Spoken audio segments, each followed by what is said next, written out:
एक आदमी ने बहुत ही खूबसूरत लड़की से शादी की। शादी के बाद दोनों की जिंदगी बहुत प्यार से गुजर रही थी।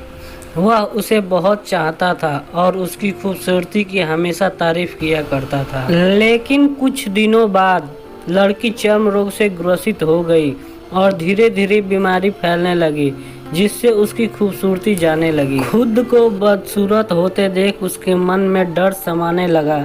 यदि वह बदसूरत हो गई तो उसका पति, जो उससे बहुत प्यार करता है, नफरत न करने लगे और वह उसकी नफरत बर्दाश्त नहीं कर पाएगी। इस बीच एक दिन पति को किसी काम से शहर से बाहर जाना पड़ा। काम खत्म कर जब वह वापस लौट रहा था तभी उसका एक्सीडेंट हो गया। एक्सीडेंट में उसने दोनों आंखें खो दी, लेकिन इसके बावजूद भी उन दोनों की जिंदगी सामान्य तरह से आगे कटती रही। समय आगे बढ़ता रहा और चर्म रोग की वजह से पत्नी ने अपनी पूरी खूबसूरती खो दी। वह बदसूरत हो गई, लेकिन अंधे पति को इस बारे में कुछ भी पता नहीं था, इसलिए उनके खुशहाल विवाहित जीवन पर कोई प्रभाव नहीं पड़ा। वह उसे उसी तरह प्यार करता रहा। एक दिन उस लड़की की मौत हो गई।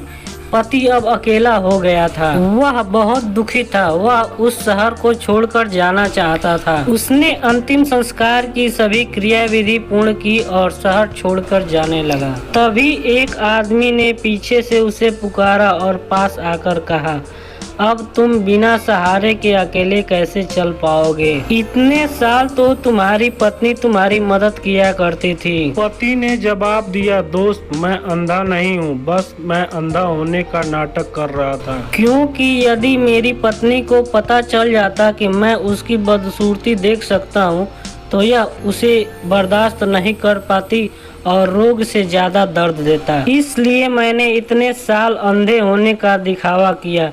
यह बहुत अच्छी पत्नी थी, मैं बस उसे खुश रखना चाहता था। दोस्तों, खुश रहने के लिए हमें भी एक दूसरे की कमियों को नजरअंदाज कर देना चाहिए। ऐसे ही और अच्छी हिंदी कहानियाँ देखने के लिए हमारे YouTube चैनल को लाइक और सब्सक्राइब कर दें।